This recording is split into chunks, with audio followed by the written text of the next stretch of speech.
Olá, pessoal do Saúde em Evidência, tudo bem? Pessoal, seguindo aqui com o especial de cardiologia, né? Hoje é um convidado muito especial que está com a gente aqui. E quero mandar um abraço, em primeiro lugar, para o Rafa Assis, que está aqui do meu lado. Hoje ele está na direção, tá?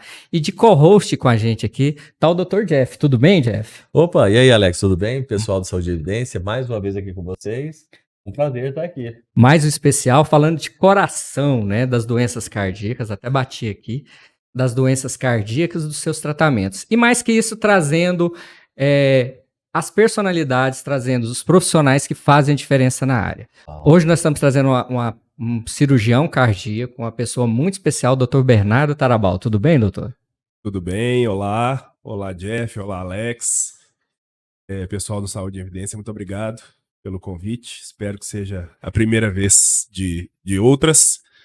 E vamos falar pro pessoal aí, pros ouvintes todos e espectadores todos sobre coração e sobre o que mais o pessoal quiser saber. Todos os males do coração, não romântico, né, doutor? Bom, esses aí são mais difíceis. Isso, e falando em coração, não podia deixar de esquecer aqui os nossos apoiadores, né? Que é a Acelabor, sempre na figura do seu Ailton. Tem novidades com a Acelabor que tá vindo aí, né, pessoal? Laboratório Montes Belos, que tá sempre com a gente. Camisetas GE, né? Não esqueçam, os próximos episódios nós vamos ter camisetas divertidas aqui. Eu vou estar usando, o Jeff vai estar usando. Eu também vou. O Rafa vai estar usando, os convidados, todo mundo vai estar usando. Opa! E agradecer, porque sem eles a gente não conseguiria, né, estar aqui promovendo a saúde, promovendo a ciência. Doutor, vamos saber um pouquinho mais do senhor. Conta pra gente aí qual a sua formação, todo o histórico do senhor aqui pra gente, os nossos seguidores. Bom, eu sou mineiro, né? Sou de uma cidade perto de BH que chama Itaúna. E me mudei para Belo Horizonte, sou formado em medicina pela Universidade Federal de Minas Gerais, pela UFMG. Fiz toda a formação lá em BH, cirurgia geral, depois cirurgia cardiovascular. E agora me mudando tô concluindo um mestrado lá na UFMG também. E agora eu tô aqui em Goiânia pra gente, junto com o Jeff aqui, com o pessoal, pra gente desenvolver um trabalho legal aqui também. Coisa boa, né, Alex? Goiás sendo importador de excelentes profissionais, né? Sim, é o centro, como eu digo, Goiás é o centro, não só do país, mas o centro também da saúde e da ciência também, né? O problema é que não é mostrado. Saúde em Evidência está aí para isso. O senhor atua aqui como cirurgião cardíaco, né? Em que local a gente pode... Qual a empresa que o senhor trabalha? Olha, a gente está atendendo no Hospital Premium, que fica ali na T4, né, no setor Bueno. E ele agora foi comprado pela rede Mater Dei, que é de Minas Gerais. E a gente está desenvolvendo um trabalho lá bem legal, tanto com cirurgia cardíaca aberta, tradicional, né, convencional, quanto cirurgias minimamente invasivas, endovasculares. E agora, que é uma inovação que a gente está fazendo a formação agora e terminando a formação, que é a cirurgia robótica, né? Que já é feita aí em outras partes do mundo, Estados Unidos, Europa. A gente já tem isso sendo feito há um pouco mais de tempo. Não começou na cardiologia, mas passou para a cardiologia e o robô se adaptou muito bem a esses procedimentos. E nossa equipe toda está fazendo a formação nessa área de cirurgia por robô, que hoje é um caminho inovador e sem volta. E são os melhores hospitais do mundo, né, que tem esse tipo de dispositivo à disposição das equipes médicas, né, doutor Bernardo? Exatamente. A gente participa de alguns encontros nos Estados Unidos, na Europa, em outros lugares do Canadá e tal, e a gente vê que os resultados com esse tipo de abordagem cirúrgica são os melhores resultados, assim. São resultados muito bons, a recuperação do paciente é muito rápida, é muito mais rápida do que da... É claro que a cirurgia convencional sempre vai ter o seu espaço, mas essa cirurgia por robô e tal, é uma cirurgia que traz uma recuperação. Hoje a medicina está ficando cada vez menos invasiva, né? Sim. E já que a gente começou logo do assunto assim, mais tecnológico, né? Cirurgia robótica, olha só, como tudo bem, né, Alex? Isso, mas vamos falar um pouquinho da tradicional, lá do início. Conta pra gente como que é ali a cirurgia cardíaca, doutor. Como que é ali a preparação do centro cirúrgico? Bem a curiosidade mesmo. Não? Olha, as doenças cardíacas hoje são muito prevalentes. Sim. Né? Assim, desculpe interrompê-lo, doutor Bernardo, mas assim, estatisticamente, para as pessoas terem uma noção, as doenças cardiovasculares, elas ficam em que posição, quando a gente fala assim, de mortalidade, de morbidade, entre todas as doenças que a gente pode desenvolver ao longo da vida? Nos países desenvolvidos são a principal causa de mortalidade. Doenças cardiovasculares primeiro, neoplasia depois. No Brasil, não sei se ainda está em segundo, mas está caminhando para primeiro e com certeza serão as principais causas de mortalidade. Né? No DataSUS, há um tempo atrás, fazendo uma pesquisa com os alunos da Faculdade de Medicina, a gente fez um levantamento e no DataSUS, as doenças cardiovasculares, elas representam 39,4% de toda mortalidade no país. Do país, como se a gente geral, contasse. Em relação às doenças? Não, de modo geral. A pesquisa geral. Quando a gente pega mais que acidente de carro, assim. Muito mais. Muito mais. Há pouco tempo a gente tinha ainda neoplasia, que são os cânceres, né? Vencendo as doenças cardiovasculares no Brasil. Porque nos países envolvidos já são as doenças cardiovasculares a principal causa de mortalidade. Mas ela já veio caminhando para ultrapassar e já ultrapassou e hoje é a principal causa. Mas se a gente pegar um dado como esse, né, que eu trouxe aqui, por exemplo, do DataSUS, de 2016, se não me falha a memória, que a gente tinha lá, entre as causas de morte das pessoas, 39,4%, ou seja, a chance de uma pessoa morrer de problema cardíaco, entre cada 10, 4 vão ter doenças cardíacas. Né? Então é um dado bem alarmante. E o principal dado é que boa parte das doenças cardíacas elas podem ser evitadas, né? Ou prevenidas, melhor dizendo. A maioria pode ser evitada e muitas são silenciosas. Então, uma doença valvar, né? Uma obstrução das artérias coronárias, muitas coisas são assintomáticas, assim, hipertensão, né? Hipertensão principalmente é uma doença completamente assintomática, né? Para o nosso público, que é bastante diverso, né, Alex? O que seria, assim, o que é uma doença silenciosa, o que é uma doença assintomática? Porque muita gente que nos assiste não é um profissional da saúde. Sim, é uma doença que não tem sintoma, você não sente nada. Ou a pessoa costuma, né? Tem pressão alta, você não sente nada. Então, por exemplo, a maioria das pessoas, praticamente todo mundo que tem pressão alta, não sente nada.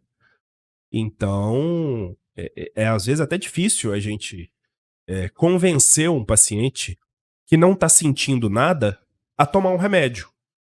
Então ele vai falar, mas eu não sinto nada. E às vezes ele toma o remédio e começa a tossir, começa a ter algum problema diverso. E aí ele fala, não vou tomar. Só que aí você tem que conscientizar o paciente de que aquilo é para um benefício futuro. Que fazendo uso daquela medicação, ele vai infartar muito menos, ele vai ter muito menos problema de rim, porque a hipertensão pode ocasionar problema no rim, pode ter muito menos problema nas válvulas do coração. Então isso é sempre um diálogo com o paciente para a gente conscientizá-lo de que, mesmo ele não sentindo nada, ele tem que ficar de olho naquele segmento para que aquilo não dê errado daqui 20 anos, daqui 30 anos na vida dele. Né? Então hoje a gente trabalha, antes a gente trabalhava muito com medicina curativa. Hoje a ideia da medicina é preventiva, né? A gente tem que tentar ao máximo não precisar fazer aquele procedimento ou, se precisar, fazer o mais tarde possível. A gente sempre tem que ter esse diálogo com o paciente e conscientizá-lo de que aquele é o caminho mais adequado, né? Então, como o Alex havia perguntado, né, sobre como funciona o setup da cirurgia cardíaca, então como funciona a cirurgia cardíaca propriamente dita, a gente foi até um pouco antes, né? Foi Sim. lá na prevenção. Mas quando a gente fala de prevenção, acaba tirando o paciente da cirurgia cardíaca, né, doutor Bernardo? É claro que a gente tenta sempre prolongar o bem-estar, mas os problemas acontecem, as doenças vêm, não tem como, né?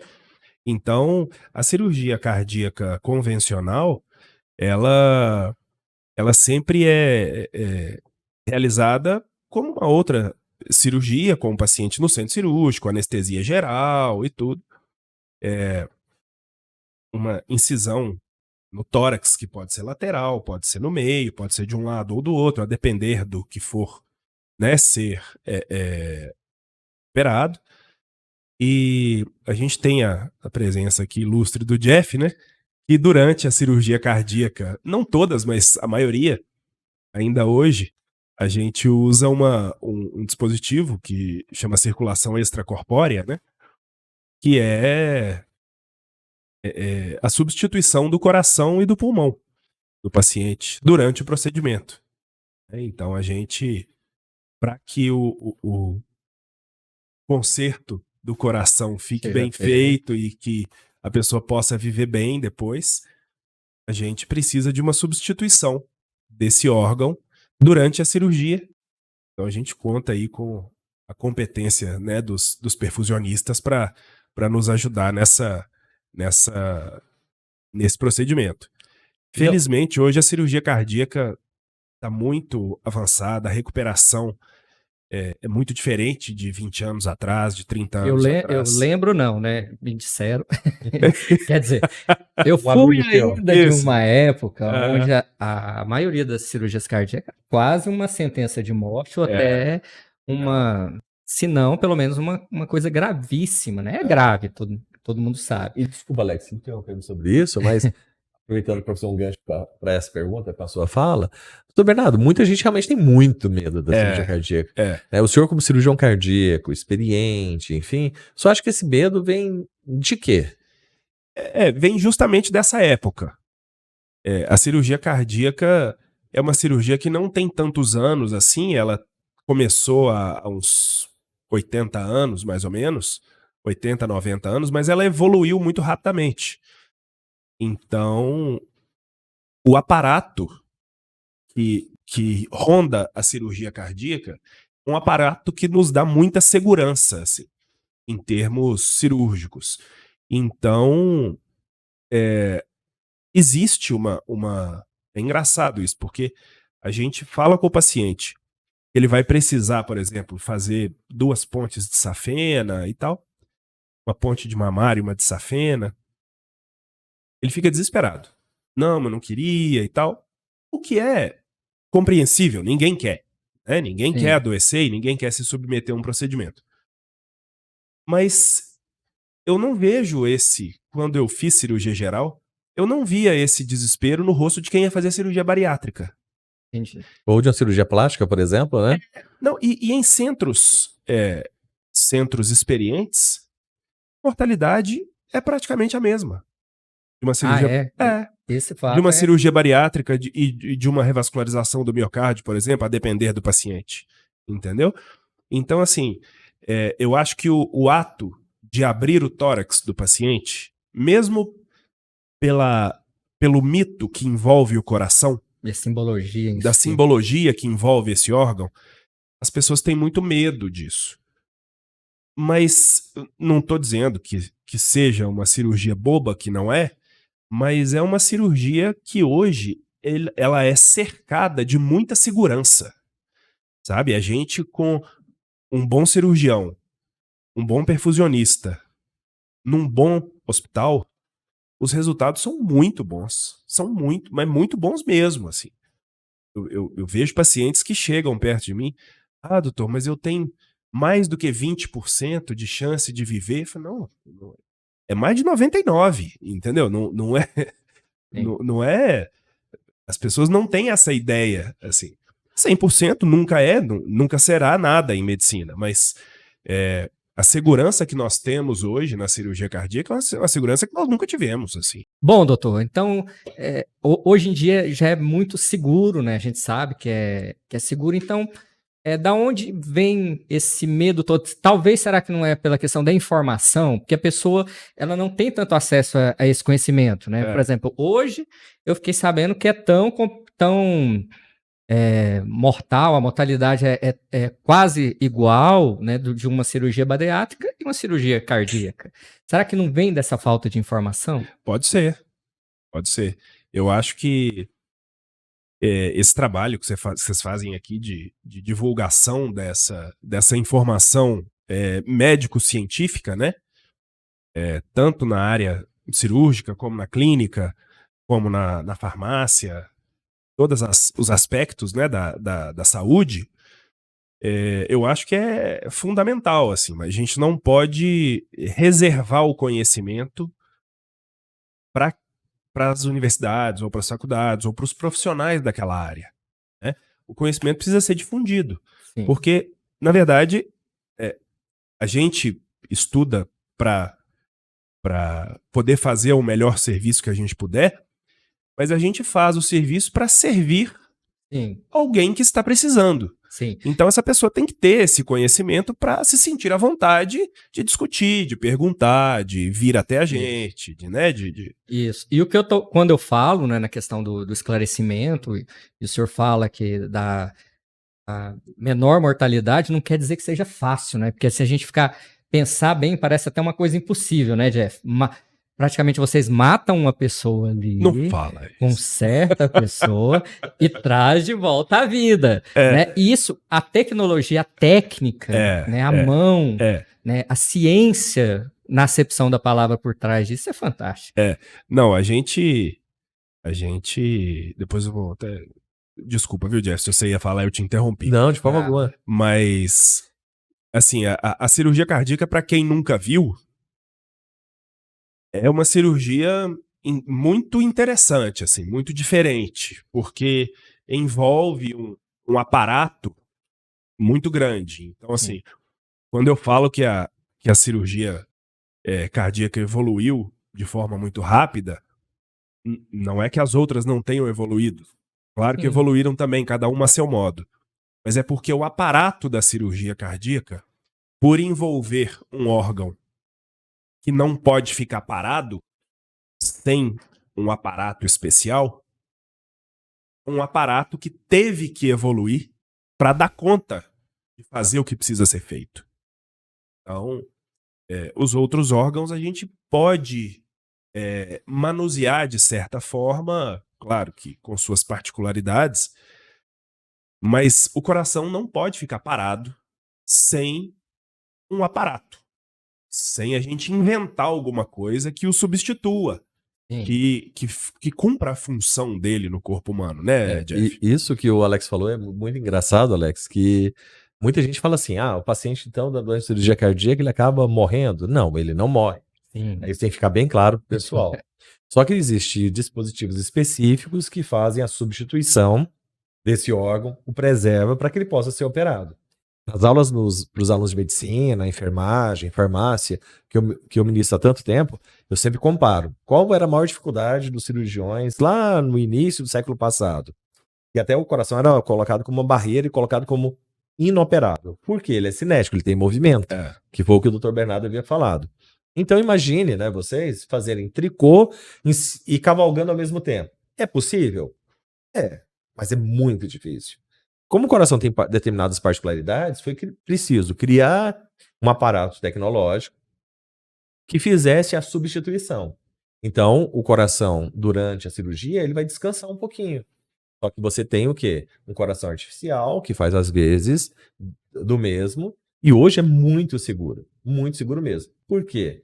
A ciência avançou muito nos últimos 50 anos. Muito. Então, o que se sabia sobre farmacologia, anatomia, fisiologia e todas as matérias, era muito pouco. Era muito pouco. Hoje o conhecimento está lá em cima. Vamos entrar um pouquinho nessa parte ali para as pessoas que são da área, elas terem uma noção. Agora Então, tem que apertar o nosso convidado. isso, a hora de apertar. Nessa parte, você também, Jeff, nessa parte onde se para o coração, né? Ele para totalmente, ele fica pulsando ainda um pouco. O que acontece com ele e quais são os mecanismos que vocês usam para manter o paciente vivo durante esse processo da cirurgia e da perfusão? Durante a cirurgia, como o Jeff bem disse, a gente repousa o coração um pouco, ele fica em repouso e claro que existem soluções especiais que a indústria farmacêutica, né, desenvolve para isso e repousam o coração, conservam aquele coração em repouso para a cirurgia ser feita. Ao contrário do que muita gente pensa, as cirurgias cardíacas não são cirurgias muito longas, elas são cirurgias rápidas, assim, que duram 2, 3 horas, 4 no máximo, não são cirurgias que levam, que levam muitas horas. E existe um mecanismo, um aparelho, que também é desenvolvido pela engenharia, que substitui o bombeamento desse coração, né? Hoje existem aparelhos, inclusive portáteis, para pacientes que entram em algum tipo de problema cardíaco subitamente, podem, ou cronicamente até, podem instalar esses aparelhos no coração e viver com esses aparelhos em casa, viajar, que são aparelhos que se basearam nesse aparelho, chama máquina de perfusão, né, de circulação extracorpórea, né, Uhum. que é comandada pelo perfusionista, e substitui esse coração durante a cirurgia, substitui muito bem, inclusive, enquanto esse coração está em repouso. E depois da cirurgia ele volta à atividade normal e essa máquina é retirada, né, Jeff? Exatamente isso. E como muita gente tem muitas histórias, como a gente está vivendo essa fase de fake news e tudo mais, né? É bom que a gente aproveite para desmistificar. Muitas vezes as pessoas falam assim, durante a cirurgia tira o coração para fora, opera e coloca de novo. Tudo isso é mito. Daria muito mais trabalho, pessoal. Então é mito. As pessoas dizem, não, tirou, colocou, operou fora do corpo. Não. Isso faz parte realmente daquele monte de lenda urbana que a gente tem. E no transplante cardíaco? No transplante de todos os órgãos, de qualquer órgão, é preciso se retirar o órgão e colocar um novo. Mas o transplante cardíaco é feito a remoção de todo o coração? Praticamente, no transplante cardíaco é retirar, claro que a pessoa entra numa falência daquele órgão completa, né? E não há outra opção a não ser substituí-lo, né? Então aí sim ele é substituído, de fato, por outro de outra pessoa, né? Isso é o que a gente vê, pessoas nas reportagens especiais, né? Que mostra aquele aparato de alguém buscar o coração do doador. Que não ocorre nas cirurgias comuns. Sim. Cirurgias de ponte safena, de válvula, de aneurisma, essas coisas, isso não ocorre. Mas no transplante cardíaco é preciso retirar e colocar outro no lugar, né?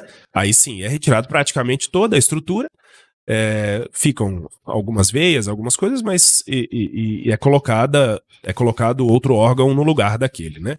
E quando eu estava falando que sempre aproveita-se do transplante do coração justamente pelo apelo, né, que o coração tem, de que busca-se o órgão de um doador, leva até outro estado, isso é feito com aquelas soluções, né, e equipamentos que o Dr. Bernardo falou anteriormente. Existe uma equipe multidisciplinar, onde cada um cumpre um papel, então você tem aquele que vai buscar o órgão, a equipe que vai implantar, a equipe que vai explantar, ou seja, retirar o órgão, enfim, tudo isso dentro de protocolos baseados na ciência e na evolução, né, desse aparato todo que a gente chama de cirurgia cardiovascular.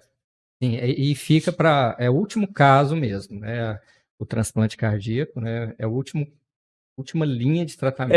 Existem algumas pessoas que desenvolvem doenças muito graves, né, do coração, Você pode citar algumas, doutor Bernardo, até para o pessoal saber assim, nossa, se eu não me tratar agora, eu poderia evoluir. Logicamente, a gente torce para isso, mas eu posso chegar a um ponto de ter uma doença irreversível. Existe. Hoje, felizmente, está melhorando, mas a doença de Chagas, por exemplo, é um É um exemplo. indicativo. Né? É um exemplo de...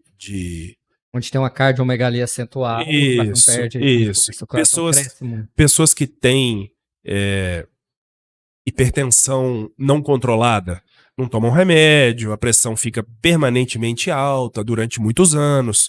Isso pode levar a um quadro de insuficiência cardíaca que vá culminar num possível transplante cardíaco. Não tem mas sempre todas as intervenção que possa ser feita, né? A não ser a troca do órgão. Todas as tentativas são todas as opções, né, são tentadas antes. Mas mesmo eu me formei em cirurgia cardiovascular lá no Hospital das Clínicas, né, de Belo Horizonte, da UFMG, e lá tem um programa de transplante muito forte, sabe? De transplante cardíaco muito forte. Inclusive, quem trabalha com a perfusão lá foram ex-alunos nossos aqui, né? Alguns deles. Exato. E lá tem uma cultura de transplante grande. E em 2019, que foi o ano que precedeu a pandemia, né? Nós fizemos 37 ou 38 transplantes cardíacos, se me recordo bem. E mesmo o transplante cardíaco, que é das cirurgias cardíacas possivelmente a maior de todas, também é bastante seguro. As soluções envolvidas, todos o soro e os remédios, os antibióticos, o preparo da UTI, tudo que é envolvido é muito tecnológico, assim. Então, mesmo o transplante ainda é um procedimento que a gente tem uma satisfação muito grande de fazer, porque dá muito certo. Obviamente, nos casos que necessitam disso, né? Realmente muda a perspectiva de vida do paciente. E voltando na questão da cirurgia em si, então, no ambiente ali na sala cirúrgica, tem o cirurgião, os auxiliares, né, o perfusionista e ali o anestesista, não é isso, chefe? E a cirurgia o senhor falou que tem a cirurgia de peito aberto, a cirurgia minimamente invasiva. Isso. E a robótica, né? Eu queria que o senhor fizesse não é paralelo, porque são 3, mas discorresse um pouquinho sobre essas 3 Achei que você tinha esquecido da robótica, que ele começou falando da robótica. Não esqueci nada. Explicando pra gente tanto as similaridades e diferenças, né? Até pro nosso público entender melhor. A cirurgia, eu vou adicionar uma quarta modalidade aí também. A cirurgia aberta é a cirurgia convencional que foi iniciada aí no meio do século XX, né? E até hoje é realizada.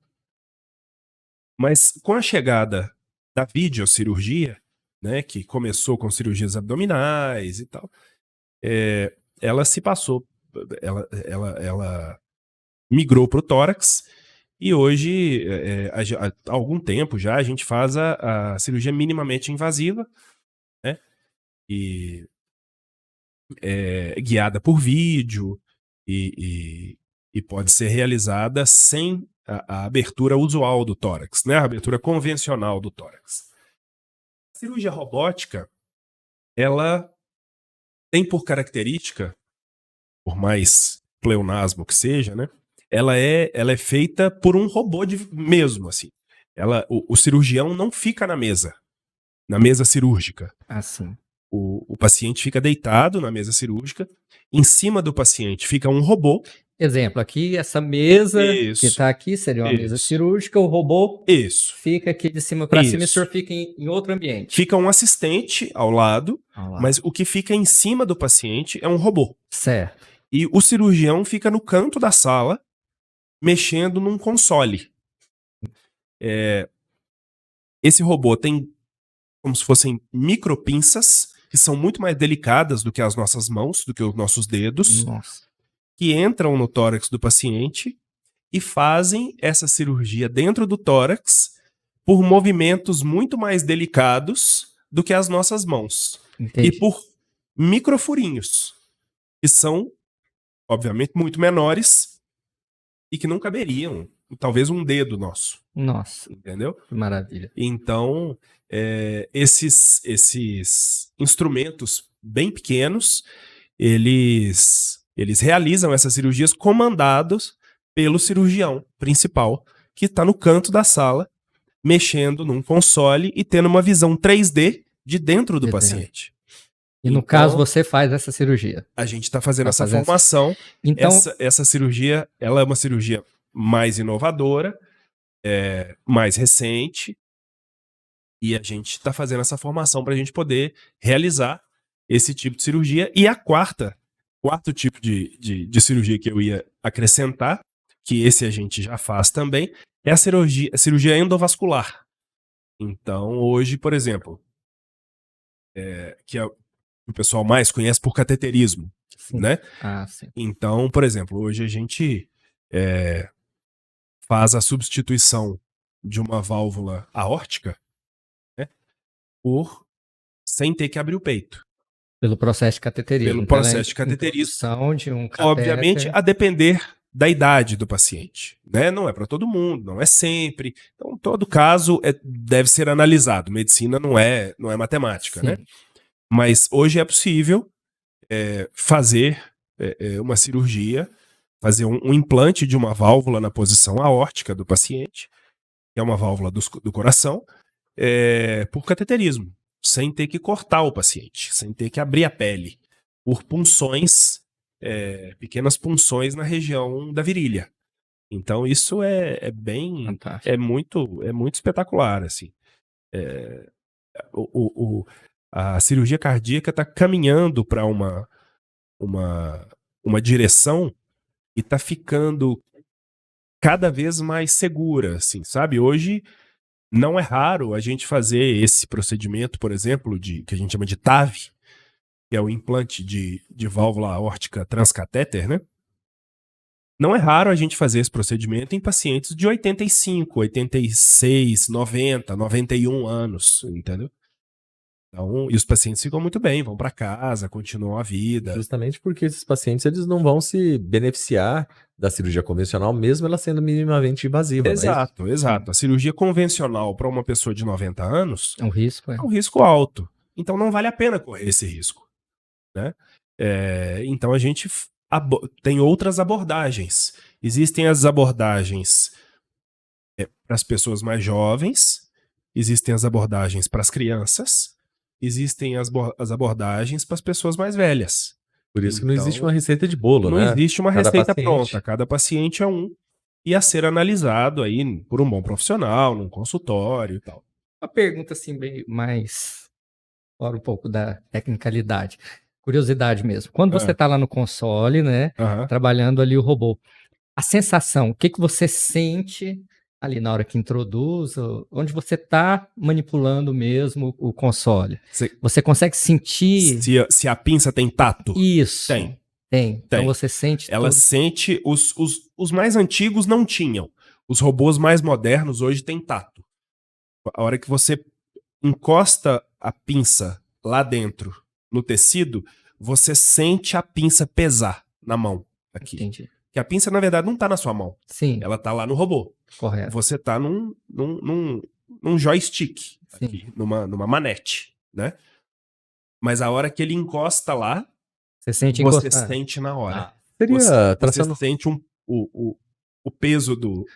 Traçando um paralelo, seria mais ou menos o que hoje, para quem é leigo, vê nos consoles mais modernos de videogame. Eu tô jogando futebol, na hora que a bola entra lá, o console, o controle vibra. Isso, lógico, tirando todas as dimensões, é similar a isso. Você só não pode comemorar. Mas você sabe que você falou não pode comemorar, mas o robô tem mecanismos para evitar pane, né? E para evitar movimentos bruscos. Olha que fantástico. Então, mesmo se você estiver operando e esquecer uma pinça, fizer alguma coisa que o robô detecte que não está certo, ele te alerta. Perfeito. Ele te lembra. para você corrigir. Ele alerta a equipe, te alerta para você corrigir. Então, a segurança. É uma segurança espetacular, assim. Ele veio porque a gente, o humano falha. Eventualmente o humano vai falhar, né, em alguma coisa. E a tecnologia veio para te ajudar, inclusive nas falhas. Para que você não deixe escapar isso. E antes da cirurgia ali, há uma calibração com o robô em relação ao tamanho? Não. Ele já entende a dimensão entende ali. direitinho, ele vem pronto. Entendi. A gente tem, claro, posicionar o robô, ele lê o paciente, lê o lugar para vai ser operado, a gente posiciona ele corretamente, isso depende da equipe, ele não se posiciona sozinho. Entendi. A gente posiciona ele, configura, diz para ele qual cirurgia que vai ser feita, escolhe as pinças, porque as pinças variam de Conforme acordo com a a cirurgia. E a partir daí, ele já entendeu o que vai ser feito. E aí é só realizar o procedimento com segurança e com toda habilidade. A gente foi num hospital agora nos Estados Unidos chamado Mayo Clinic, fica no norte dos Estados Unidos, numa cidadezinha chamada Rochester. E é uma das referências em cirurgia cardíaca, né? É uma grande referência de cirurgia cardíaca. Foi eleito, inclusive, o melhor hospital do mundo. Ano passado foi eleito o melhor hospital do mundo. Nós ficamos lá um tempo e eles estão deixando o paciente no CTI depois da cirurgia cardíaca 6 horas. Nossa. Assim, 6 horas. Eu falo que se a gente chamasse os primeiros cirurgiões cardíacos, começaram a cirurgia lá e mostrasse isso para eles, acho que eles não iam acreditar. Não, imagina os primeiros cirurgiões vendo você operar com um robô. E o paciente opera de manhã, meio-dia ele está no CTI, 6 horas da tarde ele vai pro quarto. E o senhor acredita que num futuro, obviamente, breve, a gente tem a possibilidade de implantar algo similar aqui? Digo, de ter cirurgia robótica com frequência aqui no estado? Eu não vou desistir, não.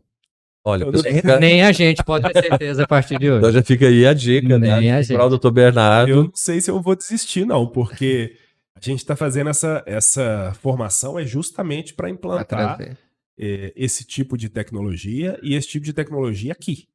E veja só que interessante, né, Dr. Bernardo? O senhor colocou da sua trajetória. Cirurgia geral, residente de cirurgia cardiovascular, cirurgia cardíaca convencional, cirurgia cardíaca minimamente invasiva, a endovascular, né, a cirurgia percutânea e agora a cirurgia robótica.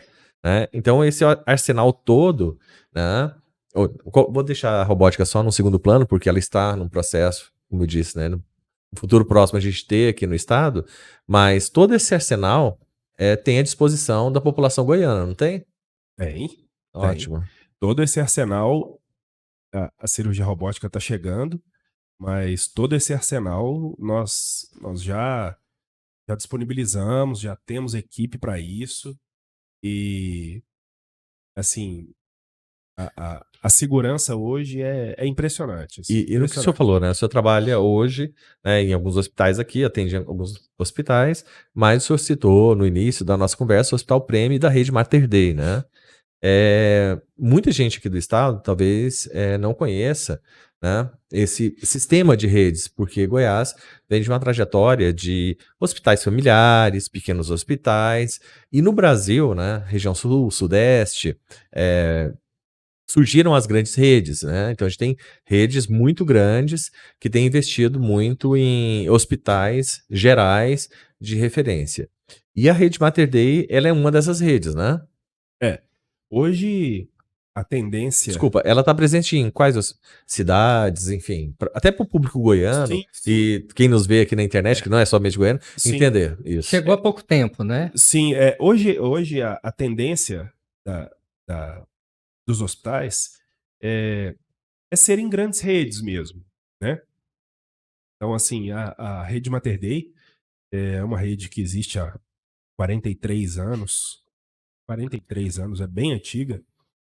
E hoje está presente em Salvador, Belém, Belo Horizonte, Betim, lá ao lado de Belo Horizonte, Goiânia, Uberlândia, Feira de Santana. Então, assim, tem vários lugares, sabe? É uma grande rede, é uma rede que dá um grande suporte à tecnologia, a desenvolvimento, à pesquisa científica. Então, assim, é uma rede que a gente tem muito orgulho de trabalhar e caminhando para o que existe de mais novo e de melhor que a gente puder oferecer para os nossos pacientes, né? Para a gente fazer o que a gente jurou fazer, né? Sim, Atender E isso é do legal, né, melhor Alex? jeito. Porque com tantos hospitais, você começa a ter mais troca de informações, as coisas chegam mais rápidas, há um intercâmbio entre profissionais, opções. opções. Né? Perfeito. Eu acho que quanto mais ciência, quanto mais empresas que apostam, né, nisso, apostam em tecnologia, apostam em formação, em profissionais como o senhor, é fantástico. Eu acho que Goiás, né, e o Brasil, né, tem que seguir esse caminho. Doutor, eu queria fazer uma pergunta que a gente sempre faz, né, Jeff, para quem vem aqui, né, aproveitar a sua passagem, que é em relação à pandemia. Em relação, é uma pergunta até um pouco pessoal, qual o impacto que a pandemia trouxe para o senhor como pessoa e para o senhor como profissional, na sua profissão? Qual o impacto que a pandemia do coronavírus trouxe? Bom, não sou o médico mais adequado para falar de vírus, né? Porque eu sou cirurgião cardíaco, a gente precisaria de um epidemiologista, que bom, mas Mas na sua na rotina? minha rotina pessoal, acho que igual a rotina de todo mundo, né? Foi uma catástrofe que ninguém estava esperando. Elas, infelizmente, se repetem ao longo da história, né? E na minha rotina como médico foi péssima também, porque na época eu morava em Belo Horizonte e os hospitais todos suspenderam cirurgias, os pacientes ficaram com medo de operar, os centros cirúrgicos de vários hospitais foram ocupados por pacientes internados, né? Começaram a faltar leitos. Então, assim, foi muito, muito ruim mesmo, assim. Ruim. Felizmente, a gente conseguiu vacinar o pessoal a tempo e tempo assim, É dentro do que era possível dentro do que era possível e nas condições que a gente hoje tinha. voltamos a uma vida praticamente normal, né?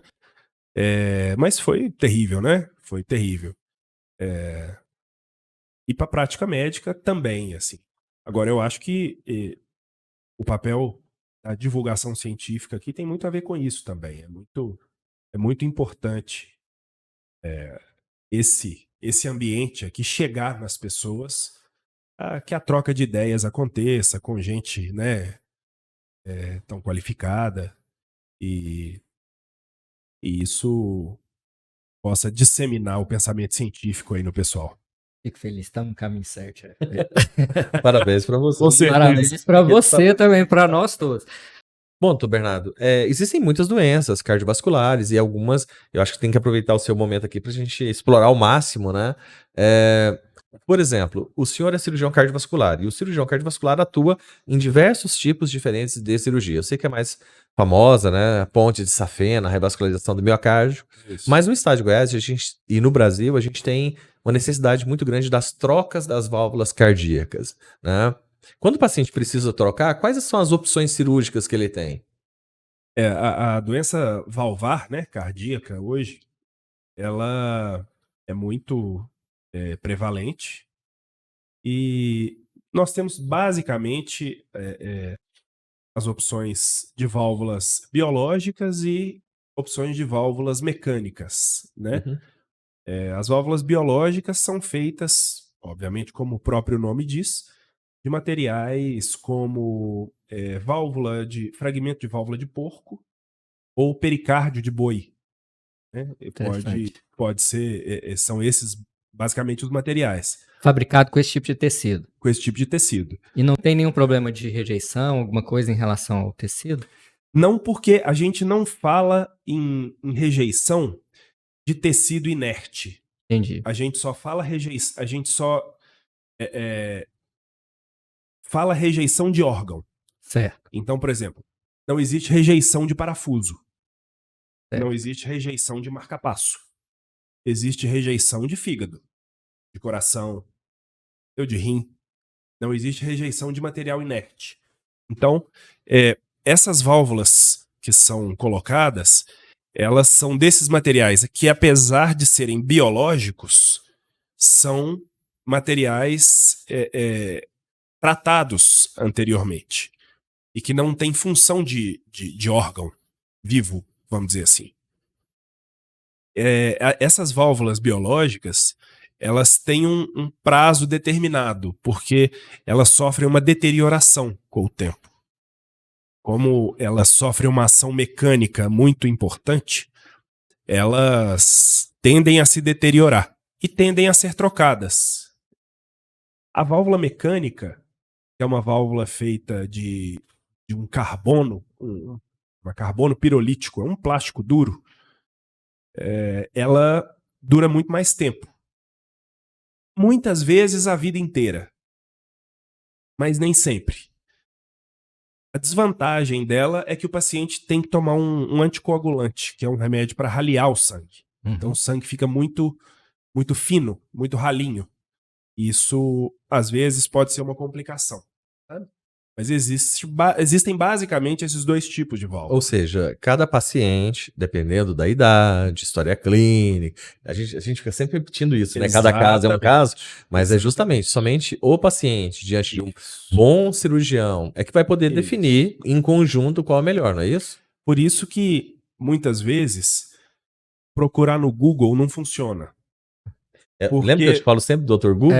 Porque a gente coloca assim, eu preciso trocar a válvula. O que é melhor? Depende. Eu tô com uma dor de cabeça. O que é? Depende. Eu sempre digo isso, do Bernardo, para os alunos, em especial os alunos da medicina, que existe a indicação científica, existe a indicação social, existe até mesmo a indicação por meio do paciente, o nível de cognição e de entendimento que ele tem.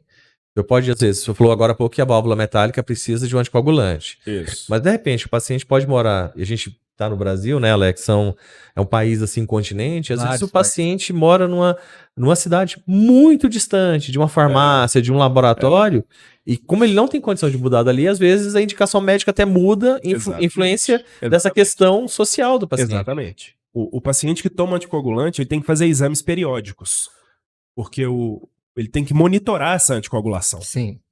Um paciente que mora num lugar muito afastado, numa região rural, muito longe de algum centro urbano, ele não vai se beneficiar dessa válvula. Porque ele não tem uma farmácia à disposição, ele não tem um laboratório à disposição, então não é o ideal. Aí então, quando o paciente tem problema, ele fala que a culpa foi da cirurgia, mas não disso, né?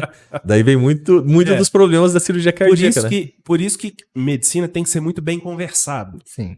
Então, assim, hoje a gente enfrenta um problema grande, que não é só do Brasil, os Estados Unidos também enfrentam, a Europa também enfrenta, que é um excesso de pedido de exame.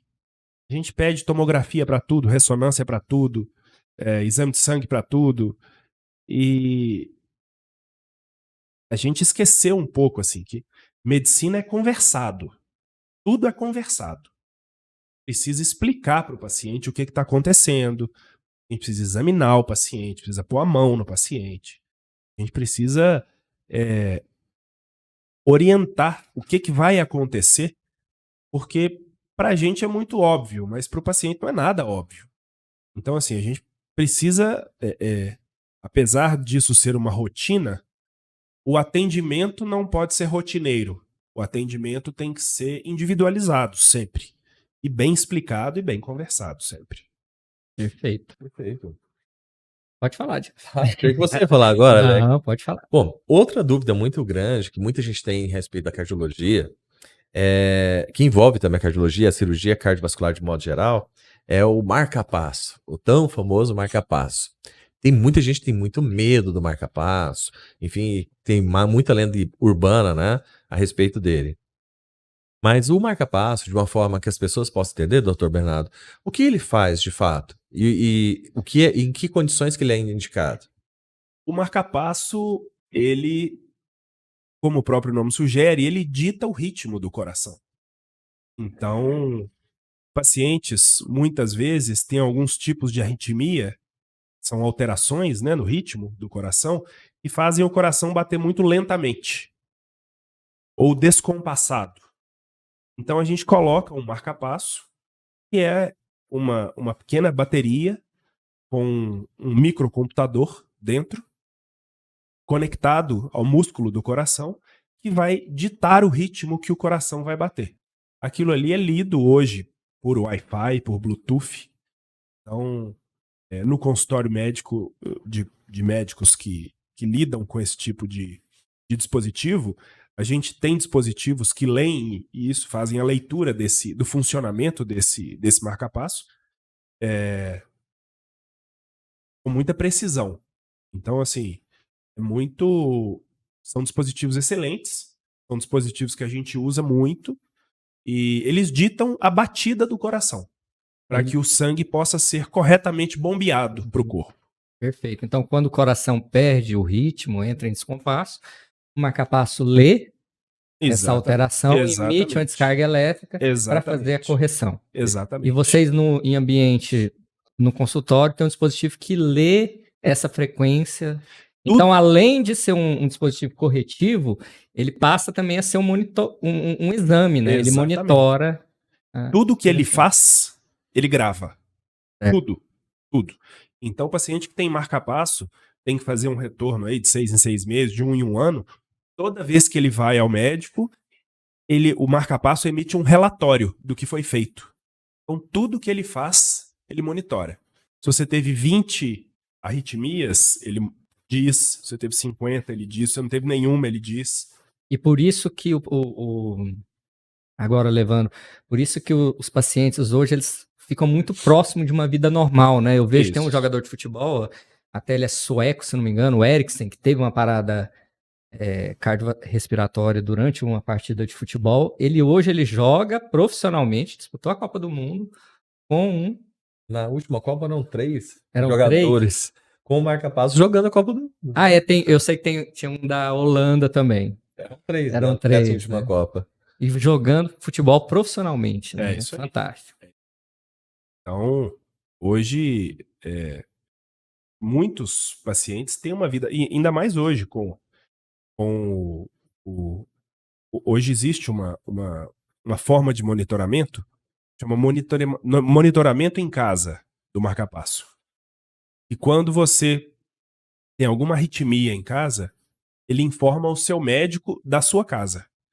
Você coloca a telemetria, então.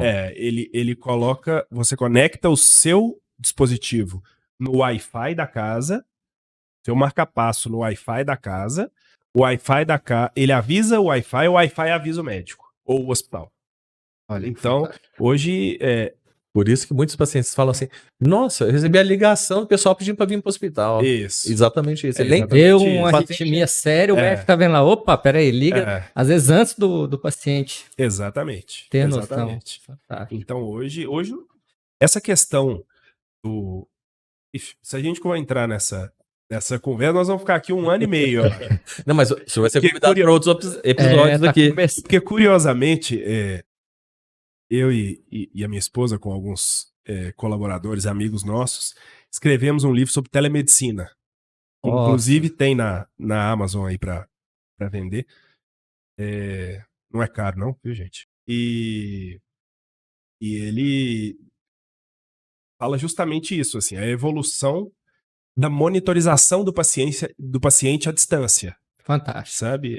Eu fui plantonista de telemedicina há muito tempo e a gente escreveu esse livro. Hoje a gente tem relógios, por exemplo, que identificam arritmia, e pressão arterial, número de passos, calorias gastas, né? Então hoje nós estamos num nível de monitoramento do paciente, assim, à distância, e é impressionante. Hoje nós temos alguns lares de idosos, né, nos Estados Unidos, por exemplo, monitoram tudo. Tudo. Hoje, existe relógio que identifica queda. O paciente cair, ele manda mensagem Manda para mensagem. alguém da família. Então- Isso tem um impacto não só sobre a vida da pessoa, mas sobre a saúde pública de modo em geral, né? Demais. Poderia ser empregado mais no Brasil, né? Demais, demais. Questão trazer até retorno financeiro imenso, né? Porque Sim. a questão da queda mesmo. Quantas pessoas que vão, idosos, sofrem a queda, vão parar no pronto-socorro, tempo de internação, vai para UTI, pior aí, falta um pouco também de um olhar, né, das autoridades por esse lado aí da telemedicina. O senhor acha que a telemedicina veio para ficar mesmo? Não tem. Acho. Aliás, escrever um livro a respeito é óbvio, Acho. mas assim, É, tem certeza que ela vai chegar para ficar mesmo ou já chegou? acho que já chegou. Eu acho que a gente, infelizmente, precisou da pandemia para nos mostrar isso, né? Mas essa questão da telemedicina, obviamente, não substitui tudo. O pronto-socorro sempre vai existir, o atendimento presencial sempre vai existir. Mas, assim, a telemedicina é um caminho sem É volta. uma modalidade que soma as demais, né? Ela um não caminho- compete, ela soma e... Eu acho que É, a telesaúde veio. A telesaúde. Telesaúde. Exatamente, porque a gente fala muito de telemedicina, né? Mas não é só. A gente entende telemedicina como se fosse um teleatendimento. Mas não é só isso, né? A telesaúde é um campo imenso de coisas. É a monitorização à distância, é a teleradiologia, e hoje os exames são compartilhados, é a discussão de casos clínicos. São muitas coisas que envolvem a telesaúde, né? É a monitorização, por exemplo, umas câmeras que identificam pacientes com febre, né, no aeroporto. Então, eles podem ser monitorados em relação a isso, podem ser abordados antes de entrar no avião, por exemplo, e podem contribuir imensamente para a saúde pública, para a saúde deles mesmos. Então, assim, eu acho que a telesaúde é uma coisa imensa e que acho que não vai sair, não. Tanto que hoje já tem telemedicina veterinária, já tem outras frentes aí do teleatendimento que vieram realmente para ficar e para somar, exatamente igual o Jeff disse. Não é uma competição. Sim. É somar aos outros atendimentos. É mais um instrumento. É né? mais um uma instrumento ferramenta. de auxílio, de ajuda, de monitorização de saúde, de melhoria de qualidade de vida. Eu acho que tá tudo interligado. Fantástico. Eu fiquei muito feliz. Assim, você abordou duas coisas, parecem distintas, mas são próximas. E é a medicina ali de tocar o paciente, de ver, de estar próximo, e a telemedicina, né, Jeff? Como bem disse o Dr. Bernardo, né? A consulta em loco nunca vai acabar. Porém, você tem a telesaúde, a telemedicina, né? Que seja, queira chamar assim, que soma-se dentro de um arcabouço muito maior, cujo benefício é ajudar a salvar vidas. Isso é muito legal. Bem, pessoal, hoje vai ser diferente. Eu estou fazendo aqui o encerramento. Alex, muito obrigado. Obrigado, Dr. Bernardo. Obrigado. Não podemos esquecer, Alex, jamais de agradecer os patrocinadores, né, aqui do Saúde em Evidência. A Asgard Cursos é um deles, a Celabor, do nosso amigo Ailton, que prestigia desde o início. Também agradecer a Barbearia Barbudos, que cuida do visual, o visual do Alex, inclusive, olha, gente, foi cuidado lá, certo? Muito obrigado. Quase que eu me esqueço, Alex. A parceria que agora foi fechada com a camisaria GE, né? Isso. Fábrica de camisetas altamente sustentáveis, né? Sim. Material que normalmente o pessoal vai descartar e eles utilizam esse material para confeccionar camisetas bem legais. E no próximo episódio já tem novidade? Já estamos com as camisetas divertidas, tá, pessoal? Pode ficar tranquilo. Divertidas mesmo? Muito divertidas. Então Na medicina, farmácia, biomedicina. E onde é que o pessoal vai poder encontrar essas camisetas divertidas? Primeiramente no nosso site. Vai estar lá a lojinha, é só clicar Coisa e boa, comprar. Pessoal, muito obrigado. Mas obrigado, antes disso, Jeff. tem uma Já coisa. tem Passar para o Dr. Bernardo, Sim. deixar todos os seus contatos, né? Claro. Quase esqueceu. Tá na hora. Gente, muito obrigado. Obrigado pelo convite, viu, Alex? Jeff, obrigado. Obrigado a todos aí da produção. Bom, vou deixar aqui o link do nosso livro sobre telemedicina, tá? A gente tem um portal também, chama trabalhonasaude.com.br. É um portal bem legal de oportunidades de trabalho com conteúdo na área da saúde. É um lugar bem legal da gente, inclusive para acadêmicos. E o portal Depois- fala de quê, doutor? Para o pessoal já ter essa noção e ir lá pesquisar. Pois é, o portal é bem diverso. É sobre conteúdo trabalhadores da saúde, profissionais da saúde, e para físio, biomédico, médico, enfermeiro, várias oportunidades de emprego, de curso, de melhorias na carreira, além de artigos de opinião, artigos científicos. Tem muita coisa legal. Dá uma olhada lá, trabalhonasaude.com.br. Coisa boa. E eu sou o Bernardo Tarabal, sou cirurgião cardíaco. A gente atende no Premium. Eu vou deixar meu cartão virtual aqui à disposição, tá? Quem quiser, quem precisar, eu estou à disposição. Voltarei mais vezes. E tamo junto, vamos em frente. Eu acho que o trabalho de vocês aqui está sendo um trabalho espetacular. Contem comigo no que eu puder ajudar, tá bom? Perfeito, doutor. Muito obrigado mais uma vez. Alex? Muito obrigado, doutor. Muito obrigado, pessoal, por ter nos acompanhado até agora e até a próxima. Tchau, gente. Valeu.